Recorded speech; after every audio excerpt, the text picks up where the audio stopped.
আমরা 2008 সালের নির্বাচনে দেখেছি মঈনুদ্দিন ফখরুদ্দিনের একটি সাজানো পাতানো নির্বাচন।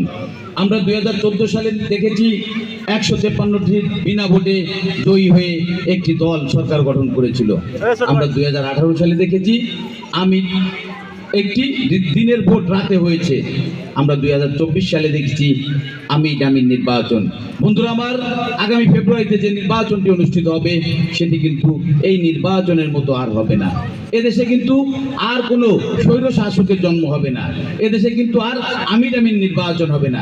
সেই নির্বাচন অত্যন্ত গুরুত্বপূর্ণ, যে নির্বাচন ফেব্রুয়ারিতে অনুষ্ঠিত হতে যাচ্ছে। বন্ধুরা আমার, এই জন্য আমি আমাদের এই কাশিয়ানী সদর ইউনিয়ন নেতৃবৃন্দ, আপনারা একটি সুন্দর আয়োজন করেছেন, এই জন্য আপনাদের প্রতি ধন্যবাদ জানাই। আমি আমাদের মহিলা দলের নেতৃবৃন্দের প্রতি ধন্যবাদ জানাই।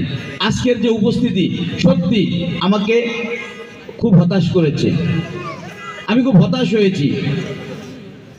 আজকে আমার কাশিয়ানী উপজেলা বিএনপির ন্যূনতম কোনো কর্মকাণ্ড আছে বলে আমার মনে হয়নি।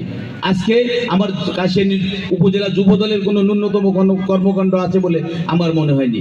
আজকে জাতীয়তাবাদী ছাত্রদল কাশিয়ানী উপজেলার ন্যূনতম কোনো দায়িত্ব ছিল বলে আমার মনে হয়নি।